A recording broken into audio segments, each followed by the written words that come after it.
When German generals examined America before World War II, they saw only shopkeepers and dreamers, utterly unprepared for the brutal realities of modern combat. For generations, Berlin's military elite held unmatched prestige across Europe.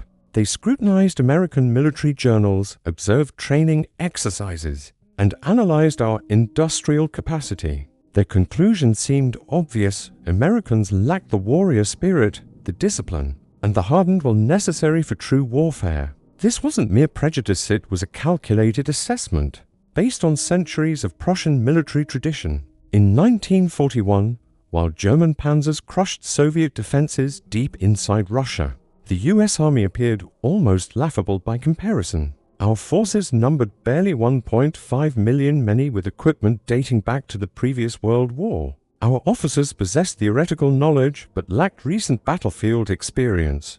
Germany, meanwhile, stood triumphant across continental Europe, having rewritten warfare with their lightning-fast blitzkrieg tactics. When Pearl Harbor thrust America into global conflict, German high command barely blinked. Their calculations suggested it would take us 3 years to build, train, and transport a meaningful fighting force across the Atlantic.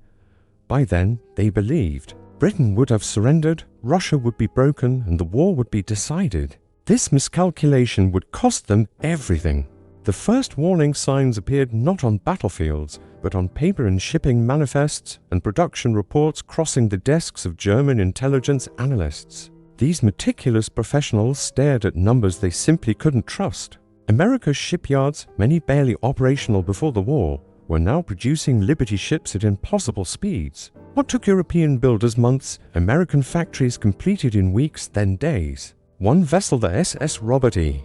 Peary, was assembled from raw steel to launching just for days. German U-boat commanders were sinking Allied ships at alarming rates. But Berlin's analysts realized with growing dread that America was launching new vessels, faster than the entire German submarine fleet could destroy them. The Atlantic lifeline to Britain wasn't weakening, it was strengthening daily. Above the shipyards, aircraft factories told an equally impossible story. Ford's Willow Run plant, stretching a full mile across Michigan, rolled out heavy bombers. With the efficiency of Model T production, German intelligence reports claimed America was manufacturing more B-24 Liberators each month than Germany's entire yearly output of heavy bombers. Their immediate dismissal of these reports as propaganda would prove catastrophic. The numbers defied belief. While fighting a two-ocean war and supplying allies, America was outproducing the Third Reich by factors of 3, 4, even 5 to 1 in critical categories. Where German tanks represented master craftsmanship, American Shermans emerged from assembly lines like household appliances. Over 50,000 would eventually roll off production lines. German planners slowly accepted a terrifying reality. America wasn't building an army. It was manufacturing a tsunami of steel. Yet Berlin clung to one crucial belief: equipment means little without warrior spirit. German doctrine insisted quality would always overcome quantity. This faith seemed validated during early 1943 at Kasserine Pass in Tunisia, where Rommel's battle-hardened Afrika Korps routed inexperienced American troops. Units broke under pressure, equipment was abandoned in humiliating retreat. German soldiers scavenging through captured American supplies felt their confidence surge. This was exactly the soft enemy they had anticipated. By contrast, Soviet soldiers had proven terrifyingly resilient on the Eastern Front, willing to absorb staggering casualties and keep advancing. The Americans seemed cautious, overly concerned with preserving their men's lives. A captured German assessment famously concluded they lacked fanatical determination. Berlin settled on a comfortable new theory: America had endless supplies, but squandered them through poor training and leadership. German tactical brilliance would neutralize American industrial might. This belief persisted through the Italian campaign, where American forces gradually improved but advanced at a grinding, costly pace. German defensive mastery seemed to confirm their superiority. This final pillar of confidence remained unshaken until dawn broke over the Normandy coast. On June 6, 1944, not on the beaches themselves, but in the bloody weeks that followed in the hedgerow country beyond, The invasion fleet scale was unprecedented, over 5,000 vessels crowding the English Channel. But numbers alone couldn't prepare German commanders for the philosophy driving American warfare. In European tradition, artillery represented a precious resource, shells carefully husbanded, fired precisely at high-value targets. American tactics operated on entirely different principles. When a single German machine gun nest pinned down an American platoon, the lieutenant didn't order a costly frontal assault or complex flanking maneuver. Instead, he reached for his radio. First company mortars, then battalion artillery, then divisional guns would unleash barrages dwarfing German weekly ammunition allotments. If resistance continued, P-47 Thunderbolts would arrive with bombs and rockets. Near the coast, battleship guns could erase entire sections of landscape.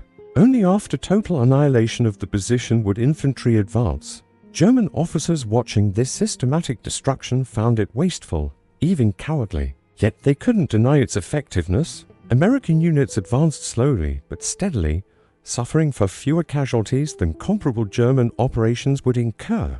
The master race of soldiers was being methodically ground down, running out of ammunition, men, and hope. The core difference lay in logistics philosophy. German supply systems, perfected through generations of Prussian efficiency, operated on principles of sufficiency, delivering precisely calculated minimums with maximum efficiency. American logistics embraced abundance and redundancy. Supply dumps captured by Germans contained mountains of ammunition, oceans of fuel, acres of spare parts often sitting uncovered in the rain. It violated every principle of military efficiency, yet ensured American units never stopped fighting. America didn't win battles, it won the minutes between them. Even more shocking was the difference in mobility. Despite pioneering blitzkrieg tactics, most of the German army in 1944 still moved on foot or horseback. Their artillery, supplies, and equipment largely depended on hundreds of thousands of horses. Only elite panzer divisions enjoyed full mechanization, and even they operated aging captured vehicles, starved for parts and fuel. In all of France, German forces could muster barely 2,000 operational tanks. American forces in Normandy deployed over 10,000 tanks, with thousands more arriving weekly. More significantly, their entire army was completely motorized. No horses, no marching infantry. The ubiquitous Deuce-Sanderhalf trucks and jeeps transformed operational reality. When German divisions needed days to march 100 miles, arriving exhausted, and combat-ineffective American divisions drove the same distance in 6 hours, ready to fight immediately. This mobility gap created an insurmountable battlefield advantage. Operation Cobra in late July 1940 shattered any remaining German illusions. American forces concentrated overwhelming firepower on a narrow front, thousands of artillery pieces, followed by waves of heavy bombers that literally erased German defensive positions from the map. Through this gap poured Patton's armored divisions, advancing at speeds German commanders considered impossible. They bypassed strong points rather than engaging them directly, leaving them for follow-up forces to eliminate. German attempts to organize counterattacks collapsed under relentless American air superiority. Fighter bombers, directed by ground observers, destroyed panzer columns before they reached assembly areas. German communications, intercepted through Allied code-breaking, left commanders operating in transparent fishbowls. Field Marshal von Kluge's desperate reports to Hitler described not merely defeat, but complete disintegration of German forces. He acknowledged his men fought bravely, but concluded tragically, none of it matters. The weeks that followed witnessed one of history's greatest military pursuits. Patton's Third Army advanced hundreds of miles in days, not despite supply challenges, but through the Red Ball Express, an unprecedented truck convoy system operating 24 hours daily. African-American drivers of the Quartermaster Corps maintained this lifeline, delivering thousands of tons of supplies daily along routes German horse-drawn wagons could never match. German commanders established defensive positions along river lines they believed would hold for weeks, only to wake to American pontoon bridges already spanning the waterways, with armored columns in their rear. The speed, scale, and relentless nature of American operations seemed to defy the fundamental limitations of warfare. Captured American field manuals further bewildered German analysts. American doctrine assumed ammunition consumption rates German planners considered criminally wasteful, where German quartermasters prized veteran soldiers and battlefield repairs. American systems treated both men and machines as replaceable components. When tanks broke down, Americans didn't repair engines in the field, they swapped entire power packs. Combat veterans rotated home to train replacements while fresh troops filled front-line ranks. This industrial approach maintained steady combat power, while German divisions required weeks or months to recover after major operations. Field Marshal von Rundstedt, recalled from retirement to command Western forces, reviewed the situation with Prussian pessimism. His conclusion was inescapable. German tactical brilliance had become irrelevant against American material superiority so overwhelming it rendered traditional military virtues meaningless. Even local victories cost Germany irreplaceable men and equipment. American defeats were merely temporary setbacks erased within weeks by their replacement system. The mathematics of attrition had already decided the war's outcome regardless of battlefield heroics. Hitler's last desperate gamble, the Ardennes offensive of December 1944, initially seemed to validate German superiority. Elite panzer divisions achieved complete surprise during a snowstorm that grounded Allied aircraft. They surrounded American units and captured thousands of prisoners. For a few frantic days, the ghost of 1940 seemed to return. But American resilience proved Germany's final miscalculation. Surrounded units like the 101st Airborne at Bastogne refused to surrender orders. Their legendary one-word reply, "nuts," epitomized American stubbornness. More devastatingly, American logistics performed the impossible. Patton's Third Army, preparing attacks 90 miles south, pivoted 90 degrees in just 48 hours, arriving at Bastogne's relief with speed that defied European military logic. When skies cleared, Allied aircraft didn't merely attack German front lines, they annihilated supply columns. Elite panzers that had advanced brilliantly ground to a halt out of fuel. Germany's last reserves of men, armor, and fuel achieved nothing. The contrasting realities became brutally clear. When Germany lost elite divisions, they were gone forever. When America suffered heavy losses, replacements arrived within weeks. Captured German soldiers' letters home revealed a bitter respect for this new enemy. They maintained belief in their individual superiority, but complained bitterly about facing an opponent who refused to fight fair, who called down torrents of steel to eliminate single machine gun positions, who ate hot meals on front lines, who replaced casualties overnight. Eastern Front veterans transferred west made a telling comparison.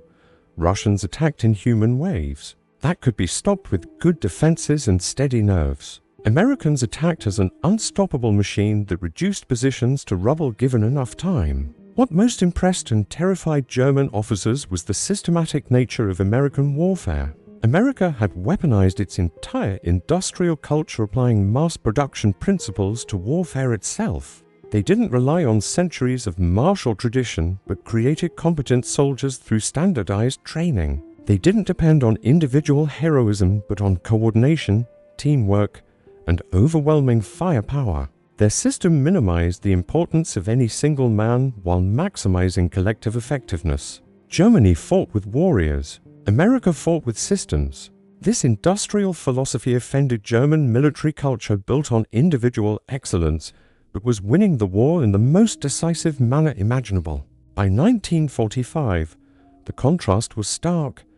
Germany fielded children and elderly men armed with single-shot weapons. America deployed fresh divisions with latest equipment, air superiority, and logistical support exceeding German field marshals' peacetime resources. The symbolic end came at the Rhine River, crossing Germany's last natural barrier. The Germans defended it desperately. The Americans crossed it methodically, solving another industrial problem through engineering ingenuity and overwhelming firepower. Within days, American armies spread across Western Germany against resistance that was dissolving rather than fighting. When exactly did Germany realize America was built differently? It wasn't a single moment, but a cascade of painful realizations. It was the analyst in Berlin staring at impossible shipping numbers.